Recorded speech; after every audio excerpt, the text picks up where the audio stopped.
మన ప్రభువును రక్షకుడైన యేసుక్రీస్తు నామమున పేరట ఈ కార్యక్రమాన్ని వీక్షిస్తున్న మీ అందరికీ నా హృదయపూర్వక వందనాలు తెలియజేస్తూ ఉన్నాను. ఈ సమయంలో మనం ప్రార్థన చేసుకుని మనము ఈ యొక్క ఆరాధన మనం ప్రారంభించుకుందాం. ఎవరెక్కడ ఉన్నా ఎక్కడ వారు అక్కడ ఉండి కొద్ది నిమిషాలు దేవుడు మనకిచ్చిన యోగ్యత, మనకిచ్చిన విధి విధానాన్ని బట్టి దేవుణ్ణి మనం స్తుతిస్తూ దేవుని నామాన్ని ఘనపరుస్తూ ఈ యొక్క విశ్రాంతి దినాన్ని అనగా పునరుద్ధాన దినమును మనము స్మరించుకుంటూ దేవుని స్తుతిస్తూ ఈ క్లిష్ట పరిస్థితులలో దేవుని యొక్క గొప్ప సహాయాన్ని మనం పొందుకునేలాగా ప్రార్థన చేసుకుందాం.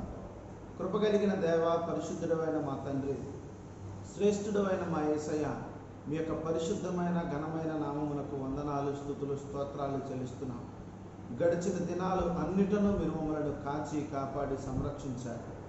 చాలా ప్రమాదకరమైన దుర్దినాలు బ్రతుకుతున్నప్పటికీ కూడా నీ ఆశ్చర్యకరమైన కృప చేత నైనా మమ్మలను కాచి కాపాడుతూ ఈ రోజున మీరు పెట్టిన ఊపిరిని మేము కలిగి లాగున మేము స్తుతిస్తున్నామంటే ఇది కేవలము మీ ఉచితమైన కృప బట్టి మాత్రమే, కానీ మరి ఏ విధము చేతనైనను కాదు ప్రభు. నేను ఈ క్లిష్టమైన పరిస్థితులలో సంగముగా చేరి ఆరాధించలేని పరిస్థితులు ఏర్పడ్డాయి. దయతో మమ్మలను మన్నించి క్షమించండి. నీ కృప చేత మమ్మలను జ్ఞాపకం చేసుకుని మా పరిస్థితులను మార్చి యథావిధిగా ప్రభు సంఘముగా చేరి మిమ్మల్ని ఆరాధించుకునే కృపను మీరు మాకు దయచేయండి. ఈ కరోనా మహమ్మారిని యేసునామములో తుడిచిపెట్టండి ప్రభు. నీ ఆశ్చర్య కార్యాన్ని మీరు జరిగించండి. ఈ సమయంలో దేవా, ఆ యొక్క పునరుద్ధాన దినమును ఆదివారమును అయా ప్రార్థన చేసి కొద్ది నిమిషాలు పాటలు పాడి మీ వాక్యమును ధ్యానించిన ఉండగా మీరు మాకు తోడుగా ఉండండి. పాట ద్వారా మహిమ పొందండి. అయ్యని దాసును నిలబడి మీ యొక్క వాక్యమును విత్తనై ఉండగా దేవునిగా నీ యొక్క దాసుని సిలువు చాటును మరుగుపరిచి నాతో మాతో మీరు మాట్లాడి మమ్మల్ని అందరినీ బలపరచండి ప్రభువా. అయ్యా, ఈ కడవరి దినాలలో నీకు నమ్మకమైన యోగ్యకరమైన జీవితాలు కలిగి ఈ లోకంలో బ్రతకటానికి మీ కృప, మీ సహాయాన్ని మాకు దయచేయమని, సంఘ బిడ్డలందరినీ యావత్ ప్రపంచం అంతటిని కూడా మీరు దీవించమని యేసుక్రీస్తు నామములో ప్రార్థించి స్తుతించి వేడుకుంటున్నాం తండ్రి. ఒక చక్కని పాట పాడి దేవుని నామాన్ని గణపరుచుకుందాం. ప్రియుడా నీ ప్రేమ పాదము చేరేతి అనే పాట పాడి దేవుని నామాన్ని మనం కనపరుచుకుందాం. ప్రియుడా నీ ప్రేమ పాదము చేరేతి నెమ్మది నెమ్మదియే, ఆశక్తితో నిన్ను పాడి స్తుతించేద ఆనందమానందమే, ఆశక్తితో నిన్ను పాడి స్తుతించేద ఆనందమానందమే, ఆనందమే ఆశ్రయమే, ఆరాధనా ఆరాధనా, ఆనందమే ఆశ్రయమే, ఆరాధనా ఆరాధనా. నీ శక్తి కార్యము తలంచి తలంచి ఉల్లాము పొంగేనయ్యా, నీ శక్తి కార్యము తలంచి తలంచి ఉల్లాము పొంగేనయ్యా, మంచివాడా మంచి చేయువాడా స్తోత్రము స్తోత్రమయ్యా, మంచివాడా మంచి చేయువాడా స్తోత్రము స్తోత్రమయ్యా, మంచివాడా మహోన్నతుడా ఆరాధనా ఆరాధనా, మంచి మంచివాడా మహోన్నతుడా ఆరాధనా ఆరాధనా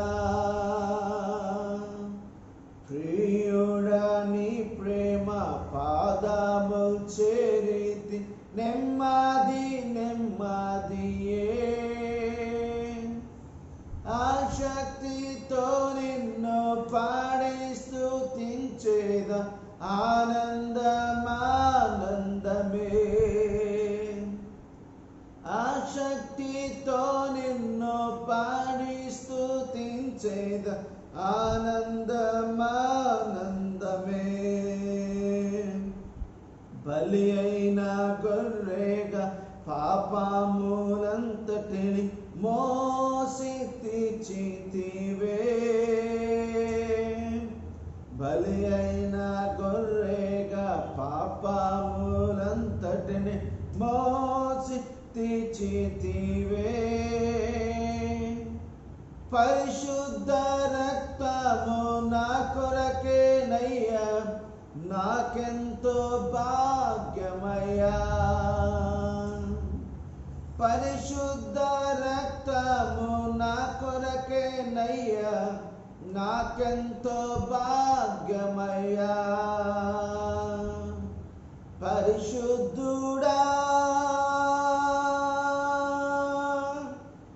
పరమాత్ముడా ఆరాధనా ఆరాధనా పరిశుద్ధుడా పరమాత్ముడా ఆరాధనా ఆరాధనా ప్రియుడా నీ ప్రేమ పాదము చేరితి నెమ్మది నెమ్మదియే ఆశక్తితో నిన్ను పాడి స్తుతించేద ఆనందమానందమే ఆశక్తితో నిన్ను పాడి స్తుతించేద ఆనందమానందమే ఎన్నెన్నో ఇక్కట్లు బ్రతుకులు వచ్చిన నిన్ను విడువనయ్యా ఎన్నెన్నో ఇక్కట్లు బ్రతుకులు వచ్చిన నిన్ను విడువనయ్యా రక్తము చిందిన సాక్షిగా ముందు నిశ్చయం నిశ్చయమే రక్తము చిందిన సాక్షిగా ముందు నిశ్చయం నిశ్చయమే రక్షకుడా యేసునాథా ఆరాధనా ఆరాధనా రక్షకుడా యేసునాథా ఆరాధనా ఆరాధనా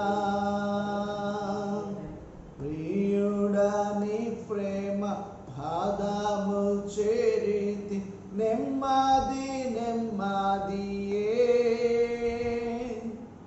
ఆశక్తితో నిన్ను పాడి స్తుతించేద ఆనందమానందమే ఆశక్తితో నిన్ను పాడి స్తుతించేద ఆనందమానందమే ఆశక్తితో నిన్ను పాడి స్తుతించేద ఆనందమానందమే స్తోత్రం. హల్లెలూయా. ఈ సమయంలో దేవుని యొక్క విలువైన వాక్యమును మనము ధ్యానించుకుందాం. మన మధ్యలో మన ఆత్మీయ తండ్రి గారు పాస్టర్ గారు ఉన్నారు. పాస్టర్ గారు వచ్చి కొద్ది నిమిషాలు దేవుని యొక్క విలువైన వాక్యమును మనకి అందించి మనందరం. అందరికీ ప్రభువైన యేసుక్రీస్తు నామములో దైవజనుడిగా ఈరోజు ఉదయకాల సమయం ఆదివారం ఏదేను పెంటెకోస్తు సహవాసం వారు ఈ యొక్క లైవ్ ద్వారాగా ఆన్లైన్ యొక్క కార్యక్రమాన్ని ఏర్పాటు చేసి మీ అందరికీ తెలియజేసిన విధానంలో మీ గృహాల్లో మీ కుటుంబాలుగా అందరూ కలిసి దైవ భయములో భక్తుల విశ్వాసంలో ప్రార్థనాపూర్వకంగా సిద్ధపాటు కలిగి ఈ కార్యక్రమాన్ని చూడగలుగుతున్న మీ అందరికీ కూడా ఆ పేరు చెప్పున మా వందనాలు కూడా తెలియజేసుకుంటున్నాం.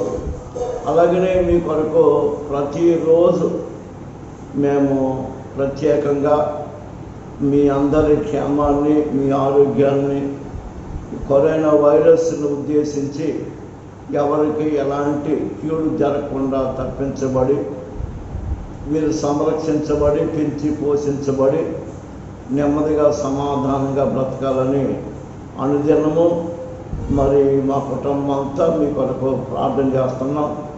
అలాగనే మీలో అనేక మంది మమ్మల్ని ప్రేమించి మీరు తిన్న వాటిలో కలిగిన వాటిలో ఆహార పదార్థాలుగా కానుకలుగా గృహానికి తెచ్చి మమ్మలను పెంచి పోషించే కుటుంబాలుగా దేవుడు మిమ్మల్ని ఉంచినందుకు మా మీద ప్రభువుని బట్టి ప్రేమ చూపించుతున్న మీ అందరికీ కూడా పేరు చెప్పున నా హృదయపూర్వకమైన వందనాలు నా కుటుంబం అంతా తెలియజేసుకుంటున్నాం.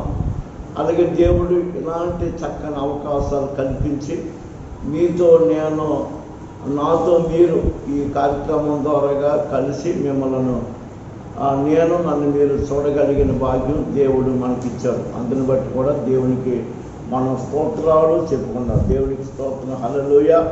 అలాగనే ప్రతి బుధవారం నాడు రాత్రి 8 గంటలకు కూడా ఫేస్బుక్ లైవ్ కార్యక్రమం ద్వారాగా మరి కొంత సమయాన్ని మనం ఏర్పాటు చేసుకున్నాం. గత బుధవారం జరిగింది. అలాగే ప్రతి శనివారం యవనస్తుల కొరకు కూడా శనివారం రాత్రి 8 గంటలకు ఈ ఫేస్బుక్ ద్వారాగా లైవ్ కార్యక్రమం ఏర్పాటు చేసి అందరూ కూడా ఈ కార్యక్రమాలను వీక్షించండి. భక్తితో శ్రద్ధతో మీరందరూ కూడా పంచుకోమని ప్రభు పేట మీకు మనవి చేసుకుంటున్నాం. మరి సమయంలో మరి ప్రస్తుతం జరుగుతున్నటువంటి ఈ పరిస్థితుల్లో ఈ ప్రభావాలను బట్టి ఏదేమైనా దేవుడిని నమ్మిన విశ్వాసంతో మరి బ్రతకవలసిన అవసరము మనకు ఎంతైనా ఉన్నది. నేను ఎప్పుడు ఏ స్థలాల్లో నేను నిలబడి దేవుని వాక్యాన్ని బోధించుతున్న వాక్యాన్ని అంటే ఆ లేఖనాలు ఆధారంతో నేను ఎలాంటి స్థలాల్లో నిలబడినా వాక్యంను ఆధారం చేసుకునే నేను బోధిస్తూ ఉంటాను. ఎందుకంటే వాక్యమైన దేవుణ్ణి మనం నమ్ముకున్నాం. ఆయన బోధించిన బోధ ప్రకారంగా ఆజ్ఞాపించిన ఆజ్ఞల ప్రకారంగా మనం తప్పక మనం బ్రతకవలసిన అవసరము మనందరికీ ఉన్నది. కనుక వాక్యమును మనం ఆధారం చేసుకుని మనం బ్రతుకుతున్నాం. ఒక రోజున తప్పక ఈ శరీరాన్ని కలిగి దేవుని ఊపిరిని ప్రాణంగా కలిగి భూమి మీద జీవించే ఆత్మగా మనము బ్రతకటానికి కారకుడు, సృష్టికర్త, మూలమైన ఆ దేవుడు. కనుక దేవుని వలన ఈ యొక్క జీవిత విధానమును ఈ జన్మ కలిగి అంటే మానవ జన్మ అనేది కలిగి మనం బ్రతుకుతున్నాం. అది దేవుని యొక్క వాక్యం యొక్క ఆధారం. ఆదికాండం 2వ అధ్యాయం 7వ వచనం ప్రకారం ఈ విధముగా బ్రతుకుతున్న మనము తప్పక ఒక రోజున మనందరికీ ముగింపు అనేది, అంతం అనేది మనకు ఉంది. అంటే ఈ బ్రతికిన మనం ఒక రోజున ఈ బ్రతుకును ముగించాలి, అంటే చాలించాలి. ఈ తనువు మనం చాలించి ఈ శరీరాన్ని విడిచి, ఈ లోకాన్ని విడిచి, కుటుంబాన్ని విడిచి వెళ్ళవలసిన ఒక రోజు, ఆ గడియ, ఆ సమయము మనకున్నదని మనము వాక్యముని బట్టి గుర్తెరిగి దేవుని సన్నిధిలో ఆ భయముతో భక్తితో దేవునికి లోబడి బ్రతకవలసిన పరిస్థితి మనం తప్పక గ్రహించాలి. ఆ గ్రహింపుతో బ్రతకాలనే ఈ రోజున దేవుని వాక్యాన్ని మనం ధ్యానం చేస్తున్నాం. మన ప్రభువు అంటే మన దేవుడు ఆదిలో ఇశ్రాయేలీయులను ఉద్దేశించి వారు ఆనాటి దినాల్లో దేవుణ్ణి విడిచి మరచి వారి ఇష్టాలు చిత్తాలు పాపముతో ఇముడి కలిగి ఉన్న వాటిని అనుసరించి దేవునికి దూరమైపోయినటువంటి పరిస్థితుల ప్రభావాల మధ్యలో వారు ఎలాంటి విపత్తులు, ప్రమాదాలు, నష్టాలు, కష్టాలు, తెగుళ్ళు వాళ్ళు భూమి మీద అనుభవించారో పరిశుద్ధ గ్రంథంలో దేవుడు వాళ్ళని గురించి తెల్లగా ఆయన మనవి చేసుకుంటూనే వస్తున్నారు.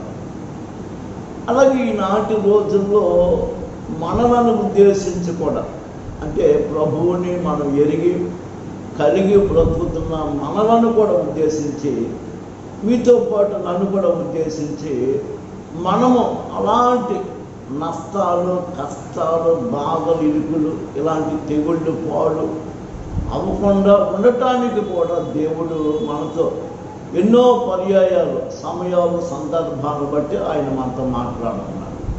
కనుక ఈ రోజున హోషేయ గ్రంథంలో రాయబడినటువంటి 14వ అధ్యాయం మొదటి వచనం, హోషేయ గ్రంథంలో 14వ అధ్యాయము మొదటి వచనంలో రాయబడిన మాట మనం ధ్యానం చేద్దాం.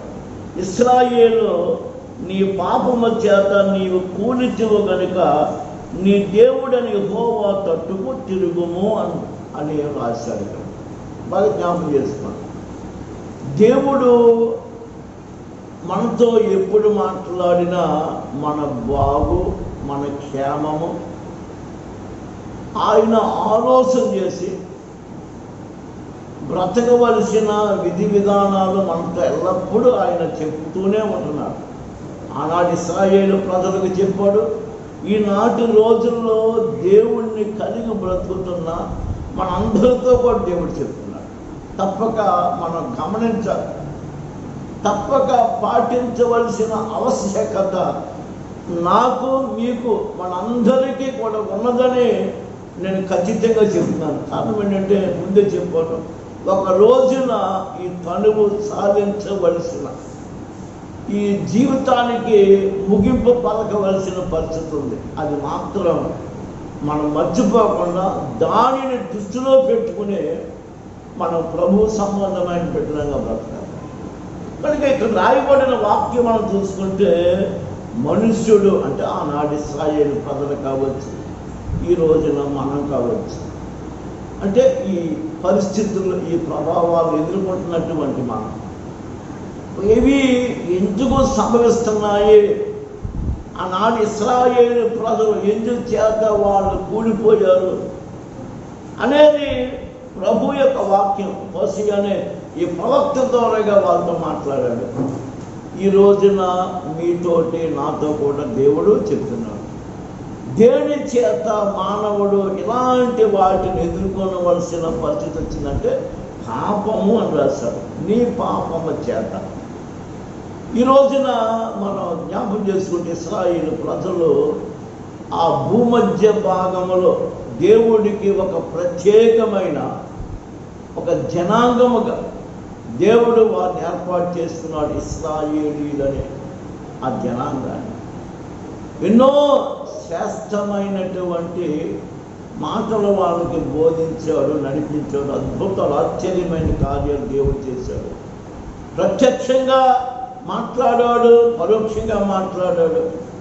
దేవుని కార్యాలు ప్రత్యక్షంగా చేశాడు, పరోక్షంగా చేశాడు.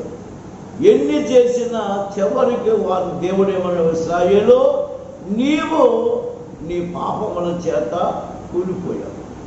సరే, మనిషికి ఇలాంటి కష్టం నష్టం దేని వల్ల అంటే వాళ్ళు జీవించినటువంటి దేవునికి విరోధమైనటువంటి విధి విధానాలు భావాలే, అంటే పాపం.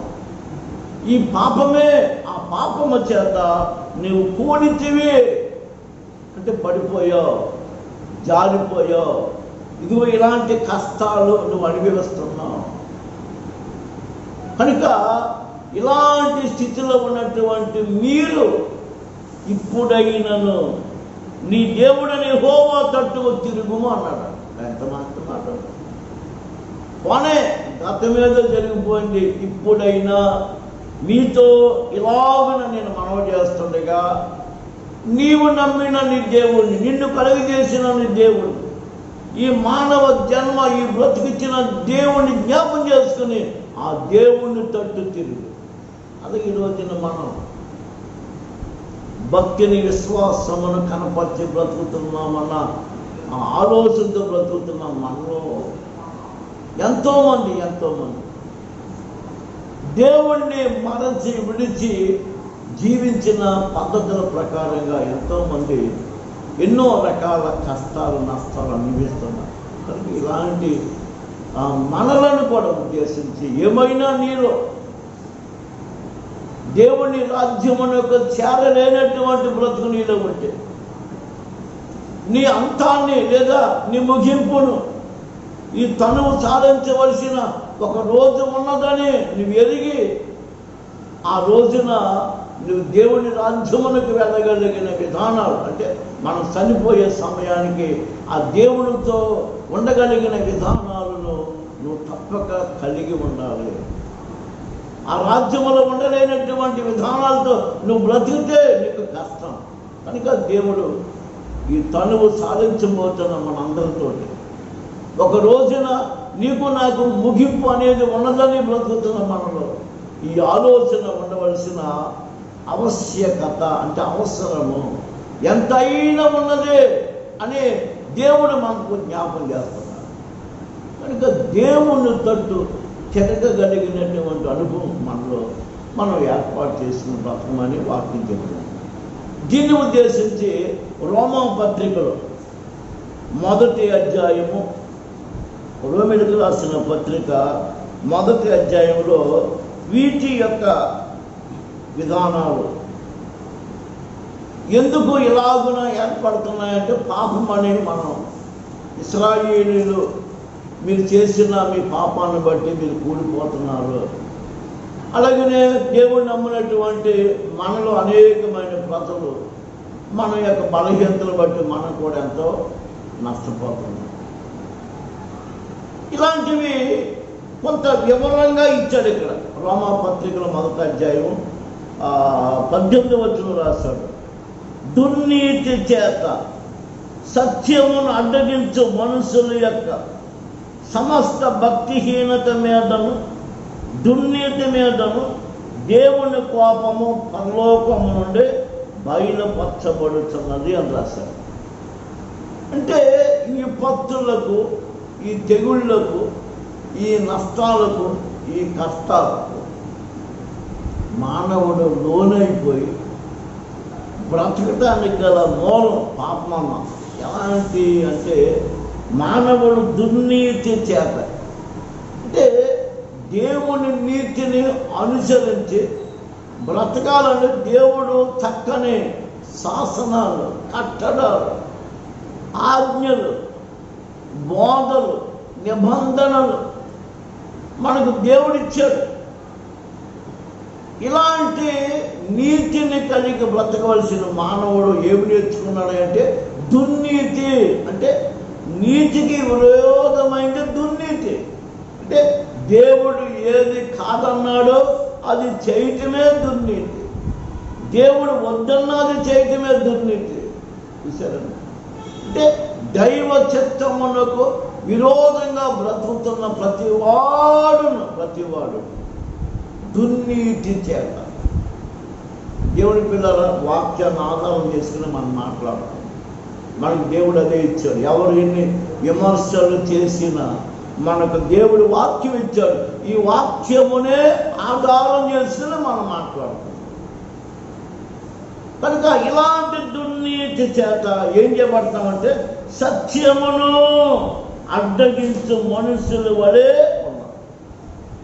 ఏమో అడ్డగిస్తున్నాడు? సత్యం అంటే మనము నమ్మిన మన యేసయ్యే సత్యం. యోహాను సువార్త 14:6 ప్రకారంగా మనం తీసుకుంటే నేనే సత్యము అన్నటువంటి మాట అక్కడ మనకు కనపడుతుంది. సత్యం అంటే యేసయ్యే. మీరు ఏమి అనుకున్నా సత్యం అనగా యేసయ్య. అంటే మానవుడు దుర్నీతి చేత దేవుని అడ్డగిస్తాడంటే సత్యం అంటే దేవుడిని అడ్డగిస్తున్నాడు, దేవుని ఉద్దేశాలను అడ్డగిస్తున్నాడు, దేవుని మార్గంలో అడ్డగిస్తున్నాడు. కారణం ఏంటంటే దుర్నీతి. దేవుని అభిప్రాయానికి భిన్నంగా వ్యతిరేకంగా బ్రతికే విధానమే దుర్నీతి. ఈ దుర్నీతి చేత సత్యమును అడ్డగించు మనుషుల యొక్క సమస్త భక్తిహీనత మీద విషయం మళ్ళా సత్యమును అడ్డగించు మనుషుల యొక్క సమస్త భక్తిహీనత మీద. మనుషులు ఎలాగైపోయింది? భక్తిహీనుడైపోయాడు. ఏ దేవుడు ఈ జన్మనిచ్చాడో, ఈ బ్రతుకునిచ్చాడో, ఈ శ్రేష్టమైన మానవ జీవితాన్ని ఇచ్చాడో, ఈ దేవుడిని మానవుడు భక్తి కలిగి విశ్వాసం కలిగి బ్రతకమన్న విషయాన్ని విస్మరించి విడిచి చివరికి ఎలాగైపోండి? భక్తిహీనుడైపోయాడు మానవుడు. భక్తిహీనత, భక్తి కలిగి ఉండవలసిన ఈ మనుషుడు భక్తి హీనతలో వెళ్ళిపోయాడు. అంటే దేవునికి విరోధమైనటువంటి ఆ విధానాలు నేర్చుకొని ఆ భక్తిహీనుడైపోయాడు. కనుక సమస్త దుర్నీతి చేత మనుష్యుడు సత్యమును అడ్డగించు మనుషుల యొక్క సమస్త భక్తిహీనత మీదను దుర్నీతి మీదను దేవుని కోపము పరలోకము నుండి బయలుపరచబడుతున్నది. ఇదేంటంటే దేవుని కోపం. ఈ తెగుళ్ళు, ఈ ప్రమాదాలు, ఈ నష్టాలు, ఈ కష్టాలు, ఈ బాధలు అర్థమవుతుందండి? ఎంత స్పష్టంగా చెప్పాడు. దుర్నీతి మీద, భక్తిహీనత మీద అన్నాడు, దుర్నీతి మీదను దేవుని కోపము పరలోకము నుండి బయలుపరచబడుతున్నది. ఇది దేవుని ఉగ్రత, దేవుని కోపం. పరలోకము నుండి మానవుడు బ్రతుకుతున్న ఈ భూమి మీద దేవుడు కనపడుతున్నాడు. జాగ్రత్త సుమి. ఎవడను ఏ విధము చేతనైనను ఈ ఉగ్రత నుండి తాళుకొని తప్పించగలిగిన వారు ఎవరు లేరు. దేవుని చేతిలో పడుట బహుభయంకరం. జాగ్రత్త సుమే. ఇలాంటి పరిస్థితుల మధ్యలో బ్రతుకుతున్న మన అందరి జీవితములలో మన ప్రభువైన యేసయ్య ఈ రోజున మనతో స్పష్టమైనటువంటి ఒక భావాన్ని మనల్ని ఉద్దేశించి కలిగిన వాడిగా ఇలాంటి వాటిని మనము కలిగి బ్రతకకుండా ఉండాలని మన క్షేమమును కోరి దేవుడు తట్టు తిరగగలిగిన విషయాలు స్పష్టంగా ఆయన మనకు బోధిస్తున్నారు. తప్పక మనం ఆలోచించాలి. అదే రోమాపత్రికలో 3వ అధ్యాయంలో కూడా రాయబడినటువంటి చక్కని మాట 16వ వచనం. 3వ అధ్యాయము రోమాపత్రిక 3వ అధ్యాయము 16వ వచనం ఏదైనా వాక్యమును ఆధారం చేస్తుంది. ఇక్కడ కూడా ఏమని రాశారంటే నాశనమును కష్టమును వారి మార్గములలో ఉన్నవి అని రాశారు. జాగ్రత్త. దుర్నీతి చేత సత్యమును అడ్డగించుతున్నటువంటి మనుషులు, వారు అనుసరించే భక్తిహీనత, దుర్నీతి పరలోకము నుండి అలాంటి బ్రతుకుతున్న వారి మీద దేవుని కోపం ఉన్నది.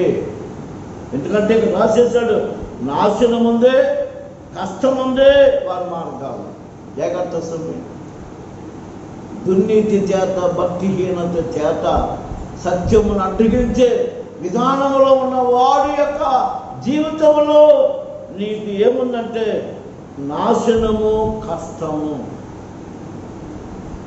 అంటే మనుషుడు తాను దేవునికి విరోధముగా బ్రతికే విధానమే ఆ మనుషునికి ఇలాంటి నాశనకరమైన విధానాలు, కష్టతరమైన విధానాలు కలిగి అవన్నీ వాళ్ళ మార్గంలో ఉన్నాయి. అంటే నీవు నడిచే నీ మార్గంలో నీకు నీవే ఈ నష్టాన్ని ఏరి కోరి కొంచెత్తుకుంటున్నావు. నీవే కొంచెత్తుకున్నావు వీటిని. ఆ పరలోకము నుండి దేవుని ఉగ్రత, దేవుని కోపం ఈ మానవుల మధ్యలోనికి దిగి రావటానికి గల కారణం ఈ దుర్నీతి, ఈ సత్యమును అడ్డగించే విధానం, ఈ భక్తిహీనత. ఏదైతే నువ్వు ఏది కోరుకుని వాటిని అనుసరించి బ్రతకడానికి నువ్వు మక్కువ చూపావో అవే నువ్వు నడిచే మార్గంలో ఇలాంటి నష్టాలు నీలో ఉన్నాయని దేవుని వాక్యం చెప్పింది. మరొకసారి మీకు జ్ఞాపకం చేస్తున్నాను, నీకు నాకు ఒక రోజున ముగింపు ఉంది. ఈ తనువు సాధిస్తాం, ఈ బ్రతుకును సాధిస్తాం అన్న సత్యాన్ని మర్చిపోవద్దు. జాగ్రత్త. ఈ శరీరాన్ని విడిచిపెట్టే ఒక రోజు రాబోతుంది. జాగ్రత్త. నా ఇష్టం అని నువ్వు అనుకోవద్దు. నీ ఇష్టం నీకు కష్టాన్ని తెప్పించేది, నా ఇష్టం నాకు కష్టాన్ని తెప్పించేది. మన ఇష్ట ప్రకారంగా మనం బ్రతకాలని దేవుడు మనలను ఈ భూమి మీద ఆయన ఏర్పాటు చేసుకోలేదు. ఆయన ఇష్టము చెప్పున సమస్తమును నిర్మించుకున్నాడు. ఆయన ఇష్టము చెప్పున మనము నడవాలని మానవుడిని నిర్మించుకున్నాడు. కనుకనే ఆ ఇష్టాలన్నీ మానవుడికి తెలియజేశాడు. నా ఇష్ట ప్రకారంగా నువ్వు బ్రతికినట్లయితే నీకు మేలు, నీకు నెమ్మది అని దేవుడు ముందుగా చెప్పాడు. లేదా నీ ఇష్ట ప్రకారంగా నడిస్తే నీకు ఆ రోజు నుంచే నీకు శ్రమలు, నీకు కష్టాలు అని దేవుడు చెప్పాడు. కనుక నా ఇష్ట ప్రకారంగా నేను బ్రతుకుతానంటే నీకు నష్టమే, అలా నాకు కూడా నష్టమే. కనుక దేవుని ఇష్టాన్ని గుర్తెరిగి బ్రతకవలసిన అవసరము మనకు ఉన్నదే అని నువ్వు గుర్తు పెట్టుకుని బ్రతికితేనే మనం దేవునికి ఇష్టంగా మనం బ్రతుకుతాం. దేవునికి స్తోత్రం. హల్లెలూయా. ఇక్కడ ఇదే రోమపత్రిక ఈ 3వ అధ్యాయంలో ఈ 17వ వచనంలో ఏమనంటే శాంతి మార్గము వారు ఎరుగులు అని రాశారు. అంటే వాళ్ళ జీవితాల్లో శాంతి, విశ్రాంతి, నెమ్మది వారు ఎరగరు. ఎందుకో వాళ్ళ మార్గంలో ఉన్నదే నాశనము, కష్టం, నష్టం, దుర్నీతి, భక్తిహీనత. ఇవన్నీ ఎప్పుడైతే నీవు అలవర్చుకున్నావో నీవు ఈ శాంతిని నీవు ఎరగవు. అంటే శాంతి అనే ఆ మార్గాన్ని వెరగవు. శాంతి అనే మార్గము నెరగని రీతిలో బ్రతుకుతున్నావు కనుకనే ఇలాంటి విపత్తులు అని రాశాడు. కిందేమన్నాడు? పూర్తిగా వారి కన్నుల ఎదుట దేవుని భయము లేదు. మానవుని కన్నుల ఎదుట ఎన్నో మనం చూడగలుగుతున్నాం. ఈ కన్నుల ఎదుట దేవుడు ఏం కోరుకుంటాడంటే దేవుని గురించిన భయము. ఇది నేను చూడకూడదు, ఇది నేను చేయకూడదు, దీనిని అనుసరించకూడదు అని నీ కన్నుల ఎదుట ప్రతి నిత్యము దేవుని భయం కనపడాలి. దేవునికి స్తోత్రం. హల్లెలూయా. నీ కన్నుల ఎదుట దేవుని భయము అనేది లేకపోతే ఇదిగో ఇలాంటివి జరుగుతాయి, ఇలాంటి విపత్తులు సంభవిస్తాయి, ఇలాంటి కష్టాలు కలుగుతాయి, ఇలాంటి తెగుళ్ళ చేత మనం బాధపడవలసిన పరిస్థితులు మనకు వస్తున్నాయి. కనుక మానవుడు తన జీవితాన్ని గురించి ఆలోచన చేసుకోవాలి. అంటే ప్రభువు నమ్మిన మనం, దేవుడు మనకిచ్చిన ఈ వాక్యం ఇదే మనకు ఆధారం. దీన్ని బట్టి ఆధారం చేసుకుని బ్రతకవలసిన వారముగా ఉన్నామని మనకు దేవుని వాక్యం జ్ఞాపకం చేస్తుంది. కనుక నీ కన్నుల ఎదుట నువ్వు కలిగి ఉండవలసింది ఏంటంటే దేవుని గురించిన భయము.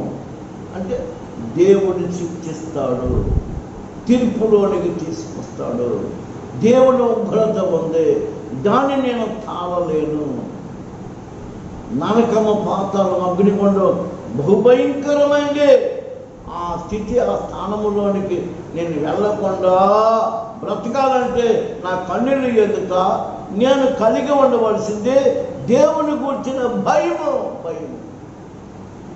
దేవుడు కోరుకున్నాడండి, ఆయనను గురించిన భయము. నీకు నేత్రాలిచ్చిన ఈ నేత్రము ఎదుట కలిగిన బ్రతుకు అని దేవుడు మనతో మరొక్కసారి ఈ శ్రేష్టమైన ఈ వాక్యాన్ని బట్టి దేవుడు మనకు తన ఉద్దేశాన్ని ఆయన తెలియపరచుకుంటున్నాడని ప్రభు పేరిట సేవకుడిగా మీకు నేను మనం చేసుకుంటున్నాను.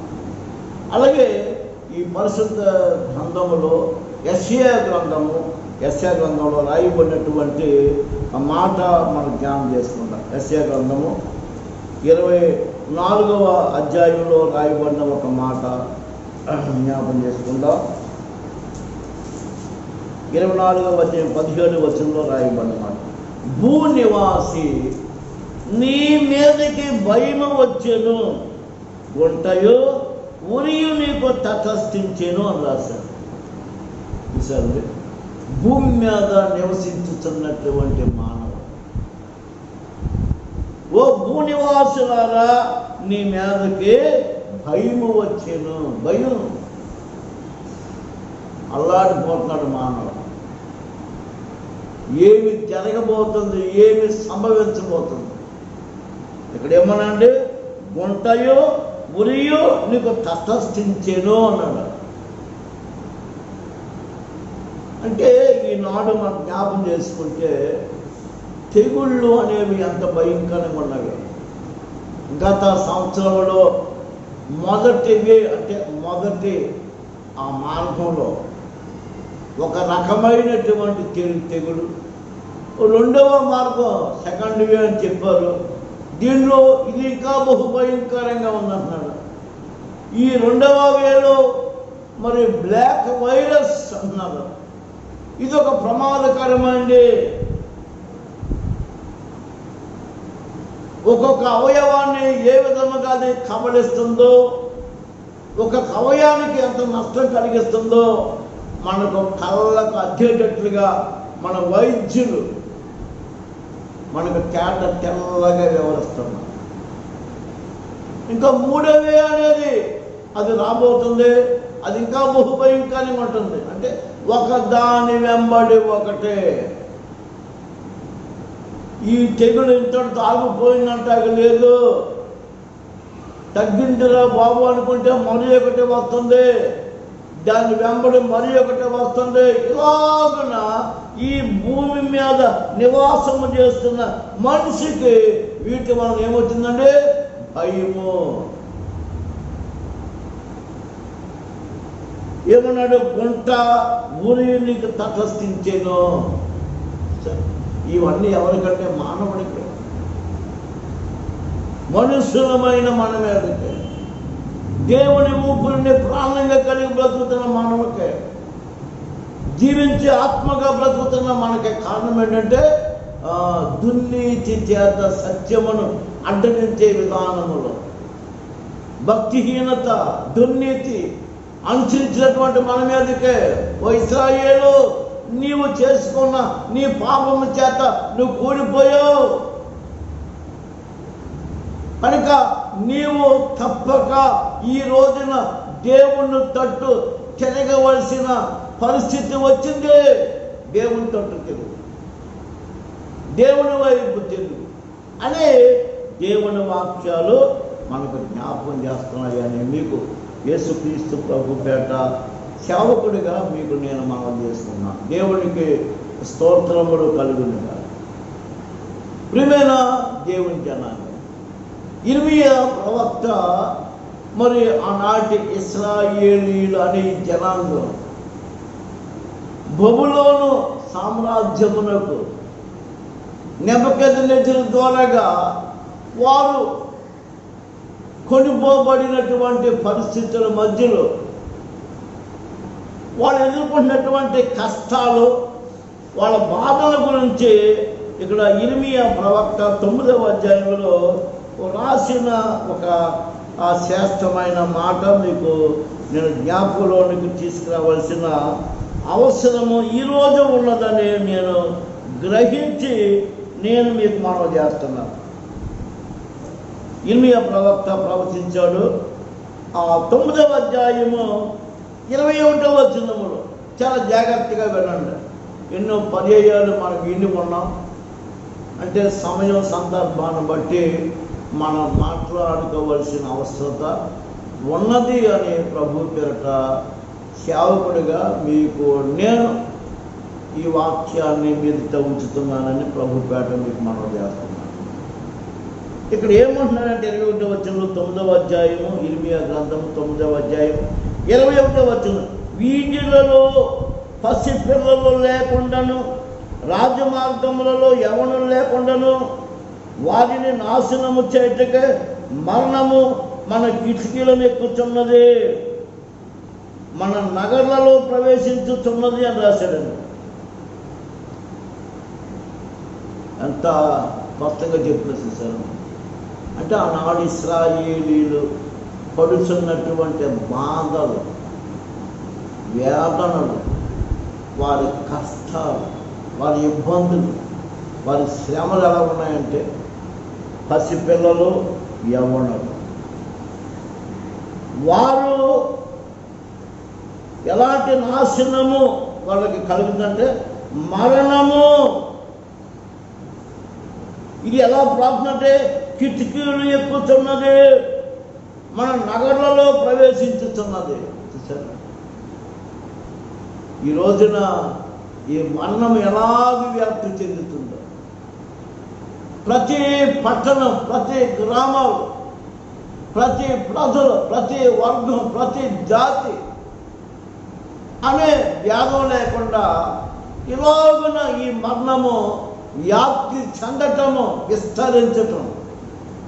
మనం ఏదో మీకు భయము కలగాలని నేను ఈ మాట చెప్పట్లేదు. వాక్యములో ఉన్న వాటిని మనం గుర్తెరిగి మనం తగిన జాగ్రత్తలు వహించి ఈ నష్టాల నుంచి, ఈ తెగుళ్ళ నుంచి, ఈ బాధల నుంచి, ఈ మరణము నుండి మనము తప్పించుకోవటానికి దేవుడు మనకు చూపించుతున్న మార్గములను మనము కలిగి బ్రతికి ఉండటానికి ఈ వాక్యములను మీ ఎదుట దైవజనుడిగా నేను పెడుతున్నాను తప్ప వేరొక భావము నాలో లేదు. దేవుడు కూడా పరిశుద్ధ గ్రంథంలో ఎందుకు వ్రాయించాడు, దేవుడు ప్రవక్తల మాట ఎందుకు పలికించాడు అంటే ఇలాంటి విపత్తులు రాబోతున్నాయి, అనుభవిస్తున్నాం కనుక వాటి నుంచి మనం తప్పించుకోవాలనే దేవుడి ఉద్దేశంతో రాశాడని మనం వీటిని బట్టి గ్రహించుకుంటాం. తప్పక ఈ పరిస్థితి, ఈ నష్టం ఎంత బహుభయంకరంగా, ఎంత మన మీద అది దాడి చేయగలుగుతుంది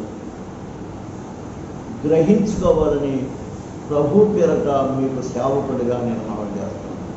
ఇది యెషయా గ్రంథంలో రాయబడినటువంటి యెషయా గ్రంథం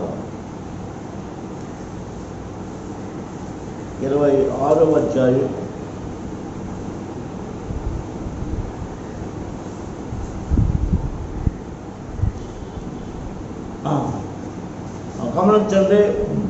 27వ వచనంలో రాయబడింది. మనం చూసుకుంటే మనం పూర్తిగా అర్థమవుతుంది. 27వ యెషయా గ్రంథము 5వ వచనం చదువుకోండి.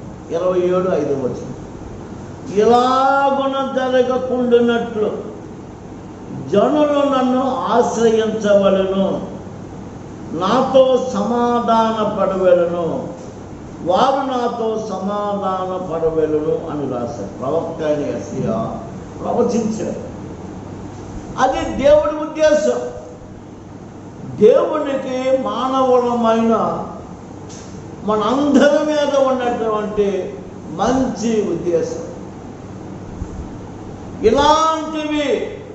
ఇలాంటి నష్టాలు, ఇలాంటి కష్టాలు, ఇలాంటి వ్యాధులు, తెగుళ్ళు, ఇలాంటి మరణకరమైన కరోనా లాంటి ఈ వైరస్లు, బ్లాక్ వైరస్, ఇంకా 3వ మార్గం అంటే థర్డ్ వే అనే ఈ వైరస్, ఇంకా తదుపరి ఇంకేమున్నాయో మనకు తెలియదు. ఇలాంటివి జరగకుండా అది నీకైనా, నాకైనా, నీ కుటుంబానికైనా, నా కుటుంబానికైనా, ఏ వర్గానికైనా, ఏ ప్రజలకైనా, దేవుని పిల్లలారా, ఇవి ఇలాగన మనకు జరగకుండా ఉండినట్లు దేవుడు మనకు ఈ యొక్క సూత్రాన్ని, మనకు అవకాశాన్ని దేవుడిస్తున్నాడు. తప్పించుకున్న మార్గాన్ని ఆయనే చూపిస్తున్నాడండి. ఏ దుర్నీతి చేత, ఏ భక్తిహీనత చేత నువ్వు దేవునికి విరోధంగా నువ్వు బ్రతుకుతూ ఆ దేవుని కోపం నీ మీదకు దిగేటట్టుగా నువ్వు చేసుకున్నావో ఆ దేవుడే నీ వాటిని తప్పించుకోవటానికి ఒక మార్గాన్ని మళ్ళీ ఆయన చూపిస్తున్నాడు మానవుడికి. ఇలాగున మనకు జరగకుండా ఉండటానికి మనం ఏమంటాడంటే నాతో సమాధాన పడమన్నాడు. హల్లెలూయా. దేవునితో సమాధానం, ఇదొకటే మనకి మార్గం. అర్థమైందండి? ప్రేమైన సంగమా, దేవుని పిల్లలు జాగ్రత్త సుమే. నేను ఇంట్లో అనుకుంటున్నాను, నాకేమి జరగదు అని అనుకోవద్దు. నాకు అన్నీ ఉన్నాయి, నాకేం పర్వాలేదు అనుకోవద్దు. ఇంట్లో ఉన్నా, అన్నీ ఉన్నా, ఈ మరణాన్ని ఆపగలిగినటువంటి శక్తి ఈ భూమి మీద లేదు. తప్పించే శక్తి భూమి మీద లేదు. జాగ్రత్త సుమే. చాలా ప్రమాదకరమైన పరిస్థితుల మధ్యలో మానవుడు బ్రతుకుతున్నాడు అని వాక్యం చెప్తుంది. నీకు, నాకు, మనకు ఇలాగూ జరగకుండా ఉండాలి అంటే దానికి ఒకటే ముందు, దానికి ఒకటే మార్గం.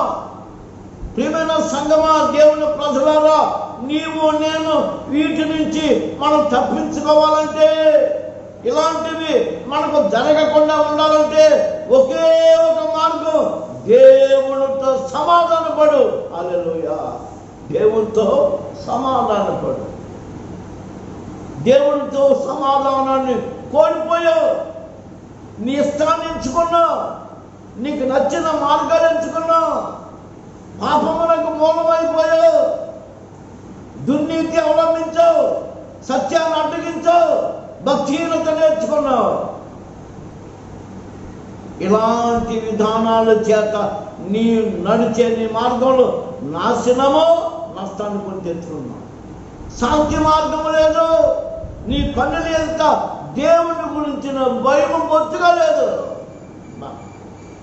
దేవుని గురించిన భయము మానవుని కన్నులు ఎదుట ఉండాలండి. అలాంటి కోల్పోయావు. కనుకనే ఈ విపత్తులు, ఈ ప్రమాదాలు, ఈ కష్టాలు, ఈ బాధలు అని దేవుడు జ్ఞాపం చేసి ఆయనే ఈ మానవుడు అందులో నుంచి తప్పించుకుంటానికి ఆయన చెప్పే మాట ఏంటంటే, ఇలాగన నీకు జరగకుండా ఉండటానికి నాతో నీవు సమాధానపడు. దేవుడి పిల్లలారా, ఈ కార్యక్రమాన్ని ఎవరు వీక్షిస్తున్నా, ఎవరు వినగలుగుతున్నా, ఎవరు వింటున్నా, మీ అందరికీ మనవి చేస్తున్నాడు ప్రభువు, నీవు దేవునితో సమాధానపడు, నువ్వు తప్పించబడతావు. దేవునితో సమాధానపడు, నువ్వు రక్షించబడతావు. ఎంత మంచి మాట అండి. ఈ రోజున నీకు దేవునితో సమాధానం కావాలి. ఒక క్రైస్తవుడుగా కావచ్చు, క్రైస్తవ ఇతర ప్రజలు కావచ్చు, దేవుణ్ణి ఎరగని వాడిగా బ్రతకొచ్చు. నువ్వు ఈ నిజమైన ఘనమైన కలిగిన ఈ మానవ జన్మిచ్చిన, ఈ శరీరం ఇచ్చిన, ఈ ప్రాణమునిచ్చిన ఆ దేవుణ్ణి నువ్వు గుర్తెరిగి ఇలాంటి సమయంలోనైనా ఇలాంటి ఉగ్రత నుండి నువ్వు తప్పించబడాలంటే, ఈ నష్టంలోంచి తప్పించబడాలంటే దేవుడు చూపిస్తున్నాడు, నీవు నాతో సమాధానపడు. హల్లెలూయా. ఇది ఒకటే మార్గం తప్ప వేరొక మార్గము మానవుడికి లేదు.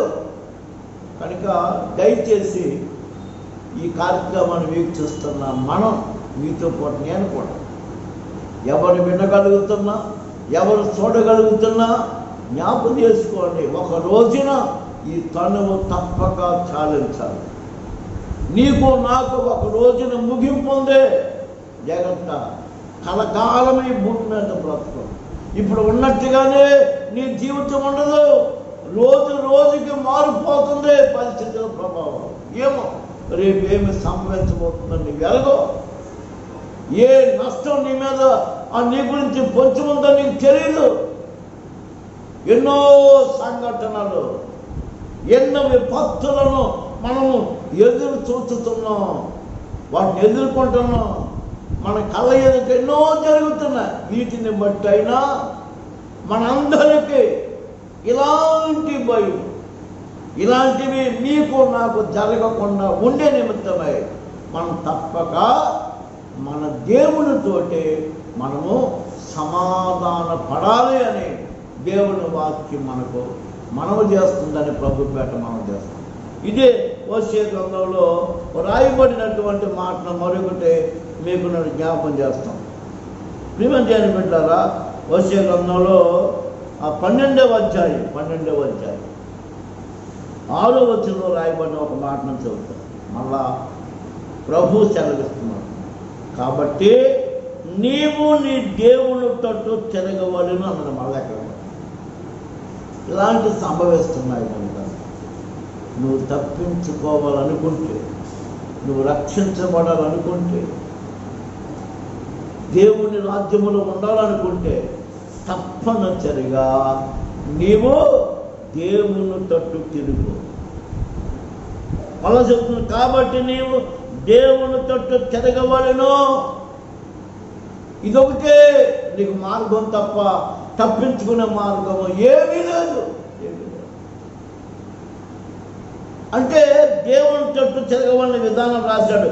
కనికరమును న్యాయమును అనుసరించుచు ఎడతెగక నీ దేవుని అందు నమ్మిక ఉంచు. కనికరాన్ని న్యాయాన్ని అనుసరించు. నీవు కూడా కనికరమును అనుసరించు, న్యాయాన్ని అనుసరించు. అలాగే అనుసరించు, ఎడతెగక నీ దేవుని యందు నమ్మిక ఉంచు.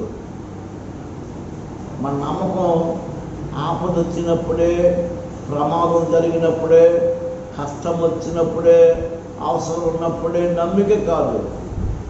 అంతే కదండి. సాధారణంగా మనం ఏం చేస్తాం, మన అవసరం ఉన్నప్పుడు దేవునితో, మనకు బాధ ఉన్నప్పుడు, మనకి ఇబ్బంది ఉన్నప్పుడు, అప్పుడు ఆ కష్టాన్ని, ఆ ఇబ్బందిని బట్టి ఏం చేస్తాం, దేవుని మీద నమ్మిక ఉంచుతాం. అలాగని కాదు. ఏమన్నాడు ఆయన ఇక్కడ, ఈ కనికరమును న్యాయమును అనుసరించుతూ ఎడతెగక ప్రతినిత్యము. దానికి ముగింపు లేదు. బ్రతికిన కాలమంతా నీవు దేవుని తట్టు తిరిగిన దినము నుండి, నీ దేవుని నమ్ముకున్న రోజు నుండి ఏమని చెప్తాడండి, ఎడతెగక నీ దేవుని యందు నమ్మకం ఉంచు. ఇంతకు మించింది దేవుడు నేను ఏమడుగుతున్నాడండి? గతంలో కూడా చెప్పాడు, ఏమడుగుతున్నాడు? అక్కడో కొండలెక్కి నన్ను అనుసరించమని చెప్పట్లేదు. సముద్రాలు దాటి దాటి నన్ను అనుసరించమని దేవుడు చెప్పట్లేదు. ఇంత అనుకూలమైనటువంటి దేవుడు, నీ క్షేమాన్ని కోరుకునే దేవుడు, నువ్వు సమాధానంగా బ్రతకాలని కోరుకునే దేవుడు ప్రభు చెబుతున్నమాట, ఎడతెగక ఆ దేవుని మీద కేవలం నమ్మిక. ఏ కష్టాన్ని కోరుకుంటున్నావో తప్పించమని, ఎలాంటి విపత్తులు తప్పించమని దేవుడిని వేడుకుంటున్నావు. నీ ఏ అవసరమన్నా ఈ కార్యక్రమాన్ని వీక్షిస్తున్న దేవుని పిల్లలారా, నువ్వు కనికరమును న్యాయమును అనుసరించి ఆ దేవుని తట్టు తిరిగి ఎడతెగక ఆయన మీద నమ్మిక ఉంచు. ఇది నేను అడుగుతున్నాను, దేవుడు జరిగిస్తాడు, నెరవేరుస్తాడు, నాకు ఆ ఉపకారం చేస్తాడు అని ఎడతెగని నమ్మిక మనలో ఉండాలని ప్రభు కోరుకుంటున్నాడు. ఇదే మళ్ళా ముగింపులోనికి వస్తాం. ఇదే హోషేయ గ్రంథము ఈ 14వ అధ్యాయంలో మళ్ళా ఈ మనుష్యుడు ఈ పాపము చేత కూలిపోయినటువంటి మనుషుడు, దుర్నీతి చేత భక్తిహీనత చేత దేవుని ఉగ్రత కోపానికి గురైపోయినటువంటి మనుషుడు, దేవుడిని ఆయనను గుర్తెరిగి ఆయన తట్టు తిరిగి ఆయన చెప్పుతున్నట్లుగా ఆ ఇష్టాన్ని చేయటానికి నువ్వు సిద్ధపడిన బిడ్డగా ఉంటే, ఈ 2వ వచనంలో చెప్తున్నాడు ఎలాంటి సిద్ధపాటు. అది కూడా దేవుడు అంత సులువుగా చెప్పండి, మాటలు సిద్ధపరచుకొని యెహోవా యొద్దకు తిరుగుడి. మాటలు సిద్ధపరచుకోండి అంటే ఎలాగున దేవుణ్ణి ప్రార్థించాలి, ఎలాగున అడగాలి. ఈ సిద్ధపరచుకుని యెహోవా యొద్దకు తిరుగుడి. దేవుని యొద్దకు తిరిగే విధానం చెప్పి మళ్ళీ ఏమంటున్నాడు, మీరు ఆయనతో చెప్పవలసిందేమనగా. అంటే దేవుణ్ణి అడిగే విధానం, చెప్పుకోవలసిన విధానం, పొందుకోవలసిన విధానం తెలియని మానవుడికి దేవుడే నేర్పుతున్నాడండి. హల్లెలూయా. ఓ ఇశ్రాయేలు, నీ పాపం చేత నువ్వు కూలిపోయావు అని చెప్పి నీవు నా తట్టు తిరగమంటున్నాడు. కనికరాన్ని న్యాయమును అనుసరించి ఎడతెగక నా యందు నమ్మిక ఉంచుము అని చెప్పి నువ్వు దేవుని తట్టు మాటలు సిద్ధపరచుకుని తిరిగని చెప్పి మీరు ఆయనతో చెప్పవలసిందేమనగా దేవుడు చెప్పుకుంటున్నాడండి. నాతో మీరు చెప్పుకోవాల్సింది ఏంటి? అది మనకు తెలియట్లేదండి. మన బాధల్లో దేవుడితో ఎలాగ చెప్పుకోవాలో మనకు తెలియట్లేదు. అదే దేవుడు చెప్తున్నాడు, ఏమంటున్నాడు, చెప్పవలసిందేమనగా మా పాపములన్నిటినీ పరిహరింపుము. హల్లెలూయా. ఇదే అండి మూలం. పాపమే, నీ బలహీనతే, నీ దోషమే. చూసారండి, దానిని గురించి దేవుణ్ణి ఏమనంటే పరిహరింపుము అంటే క్షమించుము. నాయనా, నాలో ఉన్న ఈ దోషం, ఈ బలహీనత, ఈ మోసం, అన్యాయం, అక్రమాలు, ఈ పాపాలు నాలో నుండి పూర్తిగా పరిహరింపుము, తొలగించము, తీసే ప్రభువా, నన్ను క్షమించు ప్రభువా. ఇదే దేవుణ్ణి అడగమంటాడు. హల్లెలూయా. కనీసం నోటుతో ఇదైనా అడగలేమండి. ఎన్నో అడుగుతాం, నీ వ్యాధిని స్వచ్ఛపరచు, నా వ్యాధిని స్వచ్ఛపరచు, ఈ బాధలు తొలగించు, ఈ కష్టాలు తొలగించు. ఈ అవసరాన్ని మనము కోసగుచ్చినట్లుగా ఒకదాని వెంబడి ఒకటి మనవకుండా మన బాధలను నిత్యము చెప్పుకున్న ఈ మనుషుడు దేవుడు అన్నాడండి, నీవు నేను ఇలాంటి విపత్తులు, ఇలాంటి ప్రమాదాలు, ఇలాంటి తెగుళ్ళు, ఇలాంటి నష్టములలో నుండి మనం తప్పించుకోవటానికి దేవుడు ఎంత విలువైన మాట. ఏమనుకుంటాడంటే, మా పాపములన్నిటినీ పరిహరింపుము. చాలు, ఇదొకటే చాలు. నీ నష్టానికి, నీ కష్టానికి, తెగుళ్ళకు, ఇబ్బందులకు మూలం కారణమైంది పాపం. ప్రభువా, ఆ పాపం చేశాను, ఒప్పుకుంటావా? చేసిన పాపాలు ఒప్పుకోవాలండి, ఒప్పుకోవద్దు.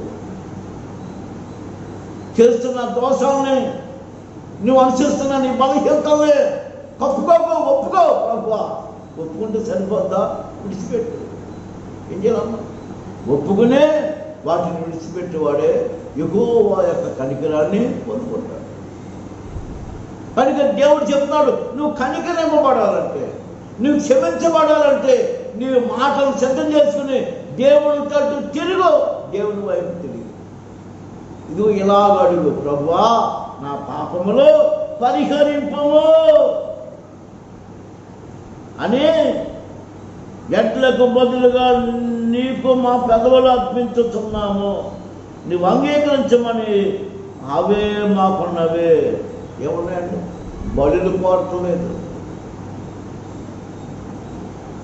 లక్షలు, వేల, కోట్ల రూపాయలు ఇమ్మంటలే దేవుడు, కేవలము నీ పెదవులు. హల్లెలూయా. ఈ పెదవులతో పలుకు, ఈ నోటితో పలుకు, ఈ నాలుగుతో పలుకు, ప్రభువా నా పాపములు పరిహరింపుము.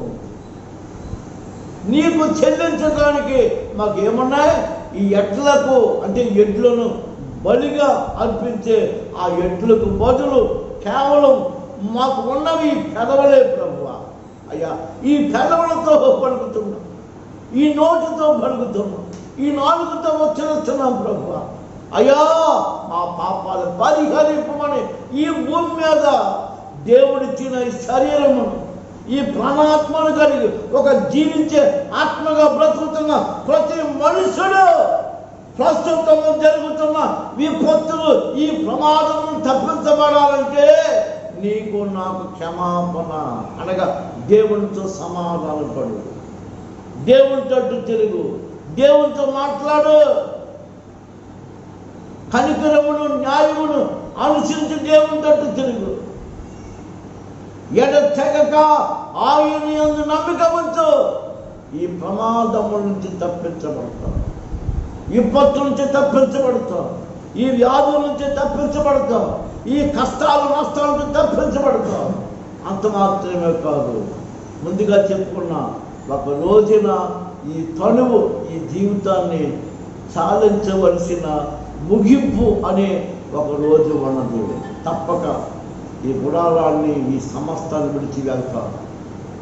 ఆ వెళ్ళే విధానము దేవుడికి ఇష్టంగా ఉండాలి, దేవుడి రాజ్యంలోనే ఉండాలి. ఆ కోణములో దేవుడు మనం చేస్తున్నాడు. ఎవరు నశించుట ఆయనకి ఇష్టం కాదు. అందరూ అంతటా మారు మనసు పొందాలంటే తమ బ్రతుకులు మార్చుకోవాలి. అందరూ అన్నాడు దేవుడు. అంతటా, ఏ స్థలములో, ఏ దేశములో, ఏ ప్రదేశాల్లో ఉన్నా ఎవరైనా, ఏ జాతి అయినా, ఏ వర్గమైనా అందరూ కూడా ఆయన అన్నాడు, వారి వారి మనసును మార్చుకోని. అంటే నీ పాపాన్ని విడిచిపెట్టు, నీ బలహీనతను విడిచిపెట్టు, నీ భక్తిహీనతను విడిచిపెట్టు, నీ దుర్నీతిని విడిచిపెట్టు, కనికరమును, న్యాయమును అనుసరించు. ఎడతెగక దేవుని మీద నమ్మిక ఉంచు. నీ పాపములకు క్షమాపణ దేవుణ్ణి అడిగి ఆ క్షమాపణ పొందుకో. ఇదే దేవుడు నిన్ను అడుగుతున్నాడు అని ఆయనే చెప్పుకుంటున్నాడు. నువ్వు ఎలా అడగాలో దేవుడిని, ఎలా వేడుకోవాలో, ఏమని అడగాలో, ఏ మాట పలకాలో ఎంత అద్భుతంగా ఇశ్రాయేలు ప్రజలకు చెప్పాడు ఆయన. అంత మంచి మాట అంటే మీరు ఆయనతో చెప్పవలసిందేమనగా మా పాపములన్నింటినీ పరిహరింపము అన్నాడు. కేవలం ఈ ఒక్క మాట నువ్వు పలికితే చాలండి. ఎడ్లకు బదులుగా ఏమున్నాయి? ఈ పెదవులే ఉన్నాయి ప్రభువా. ఈ పెదవులు, ఈ నోటి, ఈ నాలుగు గుండా వచ్చే ఈ క్షమాపణ నేను అడిగే విధానం మాపై నేర్పాడు. కనుక పరిహరింపము యేసయ్యా అని ప్రార్థన చేయగలిగిన కుటుంబముగా, వ్యక్తిగా, అలాగే ఒక సేవకుడిగా, సేవకుడి కుటుంబంగా, సంఘముగా, సమాజాలుగా ఈ భూమి మీద మనము బ్రతికితే ఎంత యోగ్యత. దేవుని మాటను నమ్మశక్యంగా ఉందా అమ్మ?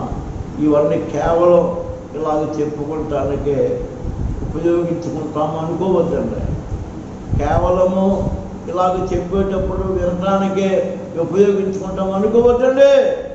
ఇవి పలుకుతున్నప్పుడు, దేవుడు మాట్లాడుతున్నప్పుడు నీ విని నమ్మి నీ జీవితాన్ని ఫలవంతముగా చేసుకుంటానికే దేవుడు చెప్తున్నాడు. కనుక ఇలాంటి నష్టాలు, కష్టాలు, ఇలాంటి బాధలు, వ్యాధులు, ఇలాంటి మరణము నుండి మనం తప్పించుకోవటానికే ఈ రోజున దేవుడు మన బలహీనతలు, మన దోషాలు, మన పాపాలు ఏమో ఉన్నాయో వాటిని దేవుడు ఒకసారి జ్ఞాపం చేశాడు. వాటిని ఎలాగ మనం విడిచిపెట్టాలి, దేవుడిని ఎలాగ వేడుకోవాలి, దేవుడిని ఎలాగ అడగాలి అనేవి దేవుడు మనకు నేర్పుతాడు. ఆ విధంగా ఈ రోజున ఈ ఆదివారం సంఘముగా, సమాజముగా దేవుని మందిరాల్లో సమకూడబడే అవకాశాలు లేకపోవటాన్ని బట్టి ఈ కార్యక్రమాలు మీకు ప్రకటించాము, మళ్ళా ప్రకటిస్తున్నాము.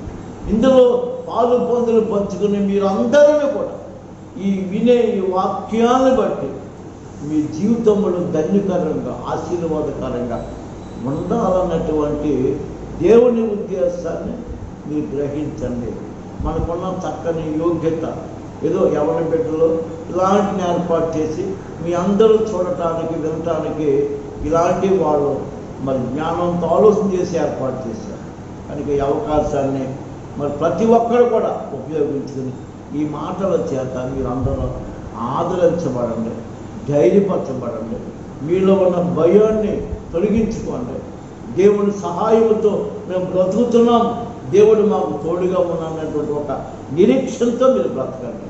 అలాగే మీ ప్రతి కష్టాలు, నష్టాల గురించి, మీ బాధల, మీ అవసరాల గురించి ప్రభు సన్నిధిలో మీరు కూడా ప్రార్థన చేయండి. మేము కూడా ప్రార్థన చేస్తున్నాం. మా కొరకు మీరు అందరూ ప్రార్థన చేయండి.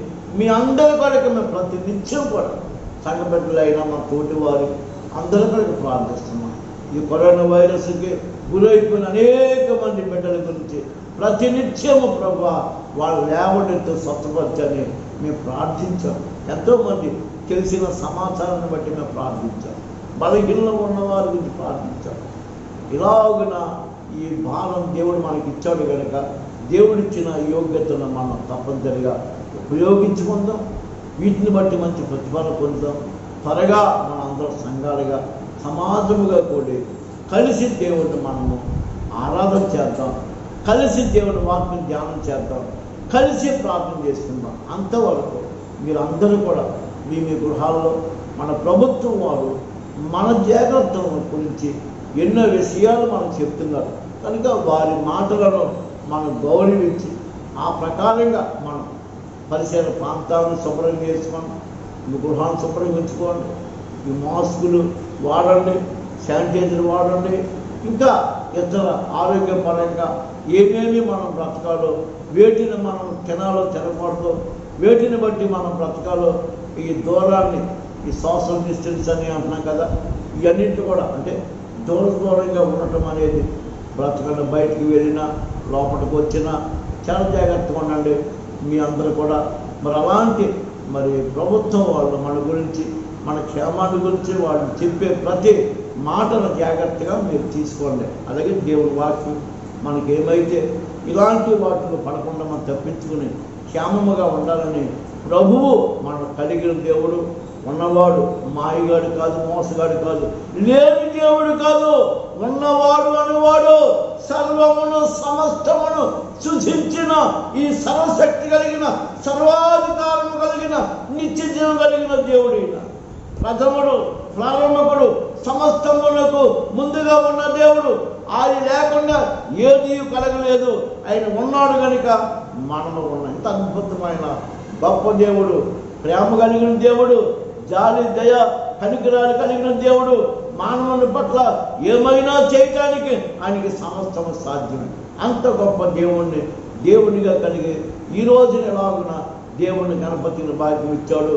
దేవుడు ఈ చక్కని శ్రేష్టమైన ఈ వాక్యములను మనందరి జీవితములలో ఆశీర్వాదకరంగా మలుచునుగాక. ఆమేన్. అందరికీ ప్రభుపేట వందనాలండి. దేవుడు మిమ్మల్ని దీవించునుగాక. చిన్న ప్రార్థన చేసుకుందాం.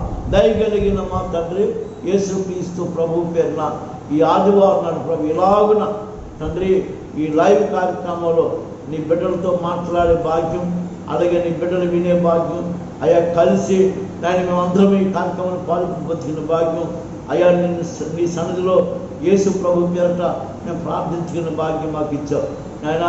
ఈ కూడి వీక్షిస్తున్నా వింటున్నా ఈ కార్యక్రమాన్ని ప్రోత్సహిస్తున్నా ఈ సంఘ బిడ్డలు ఇంకా ఇతరులు ఎవరైనా ఉంటే వారిని వారి బిడ్డలు వారి కుటుంబాలను దీవించు ప్రభు. ఎవరి కష్టం నష్టం బాధ వ్యాధులున్నా ఏ ఇబ్బందులున్నా తొలగించి ఈ వైరస్ ప్రభావం నుంచి అందరినీ కాపాడు ప్రభా. చెప్పబడిన లేఖనం ప్రకారంగా నాయన మా పాపములను పరిహరించమని నాయన మేము ప్రార్థించుకుని ఆ మనస్ఫూర్తిగా నిన్ను వేడుకునే భాగ్యం మాకు దయచేయండి. తప్పగా దీవించండి ప్రభా. ఎక్కడ ఏ ప్రాంతంలో సంఘ బిడ్డలుగా ఉన్నా వాళ్ళందరి కొరకు ప్రతినిత్యం పేరు పెట్టి చెప్పిన ప్రార్థిస్తున్న ఆ రీతిగా మమ్మల్ని దీవించండి. మా ప్రార్థనలు దీవించండి, సంఘాలను దీవించండి, మా చుట్టుపక్కల వారిని దీవించండి. ఈ వైరస్ గురైపోయిన బిడ్డలు సంపూర్తిగా స్వస్థత ఇవ్వండి. ఎవరికి ఇబ్బందులు లేకుండా సహాయం చేయండి ప్రభా. ఎంతోమంది ఆయన ఈ వైరస్ని బట్టి దైవజనులు చనిపోయారయ్యా. వారు విడిచిన సంఘాలని, వారి బిడ్డలు, వారి కుటుంబాలని బలపరచు నాయన, ధైర్యపరచు. ఆ సంఘాలని ముందుకు నడిపించమని కూడా వేడుకున్నాం. మన ప్రపంచ దేశాలు నాయకులు, అధికారులు, న్యాయాధిపతులు, మా దేశం, మా రాష్ట్రం, మా జిల్లా, మా పట్టణ గ్రామాలు మమ్మల్ని పరిపాలించేవాడు ప్రభా. అయ్యా, మా నాయకులు అందరినీ కూడా వారి కుటుంబాలు, వారి బిడ్డలు కూడా జీవించండి. ప్రజలందరినీ కాపాడండి. ఈ వైరస్ గురించి ప్రభా ఎంతోమంది నాయన వారి జీవితాలను త్యాగం చేసి ప్రభా వైద్యం చేస్తాం. డాక్టర్లు ఉన్నారు, నర్సులు ఉన్నారు, పోలీస్ సిబ్బంది, మున్సిపాలిటీ వారు, పారిశుద్ధ్య కార్యక్రమాలు, స్వచ్ఛంద సేవా సంస్థలు, అనేక మంది ధనవంతులు ప్రభా ఎంతో అద్భుతంగా నాయన సహకరిస్తున్న వారు వాళ్ళందరినీ కూడా మీరు దీవించు ప్రభా. అందరూ యేసు ప్రభు దేవుడు, లోక రక్షకుడు అని ఆయన మమ్మల్ని స్వస్థపరిచేవాడు. ఈ వైరస్ను తప్పించబడండి. మీ అందరూ నమ్మిక ఉంచి విశ్వాసంతో బ్రతికి పరలోక రాజ్యాన్ని పొందుకునే బాధ్యత మా అందరికీ దయచేయండి. సంఘాన్ని దీవించు. దైవజనులు నన్ను, నా కుటుంబాన్ని దీవించండి. మా ఎక్కడికి తీర్చిన ప్రభావ ఏ శోధంలో, ఏ కీడులో, ఏ బలహీనతలో నేను పడకుండా కాపాడండి. దూర దేశాల్లో బ్రతుకుతున్న ప్రతి బిడ్డలు మా సంఘం తరపున మా తోటి మా ఇరిగిన పొరిగిన వాడు ఆడబిడ్డలుగా మగబిడ్డలుగా ఎంతోమంది బ్రతుకుతున్నారయ్యా. వారిని, వారి బిడ్డలు, వారి కుటుంబాలని మీరు ఆశీర్వదించిన ఆయన బలపరచండి. వాళ్ళని కూడా స్వస్థపరచండి. మరొకసారి మేము అందరి కూడా ప్రార్థిస్తూ ఈ కార్యక్రమాన్ని ప్రభు జరిగించే దేవుడిగా మాకు ఉన్నందుకు వందనాలు చెప్పుకుంటూ మా ప్రభు, మా రక్షకుడు యేసు నామములో ప్రార్థించి అడిగి పెట్టుకుంటున్నాం తండ్రి. ఆమేన్. తండ్రి, కుమార, పరిశుద్ధాత్మ క్రియకు దేవుడి నామములో ప్రార్థించుకున్న మనందరికీ సంఘాలకు సకల పరిస్థితులకు సదాకాలం తోడుకు నడిపించిన గాక. ఆమేన్. యేసు రక్తమే చేయి, ప్రవేశ రక్తమే చేయి, ప్రవేశ నామానికి సంపూర్ణమైన విజయము కలుగును గాక. ఆమేన్. అందరికీ ప్రభు యేసుక్రీస్తు నామములో పేరు పేరు చెప్పున మీ కుటుంబాలుగా, మీ బిడ్డలుగా, మన సంఘ నాయకులుగా, విశ్వాసులుగా అందరికీ వందనాలండి. ఈ కార్యక్రమాలు మారకుండా వీక్షిస్తూ చూస్తూ దేవుడిని గణపతిని బిడ్డకుండా మనం చేసుకున్నాం. మరొకసారి అందరికీ వందనాలు.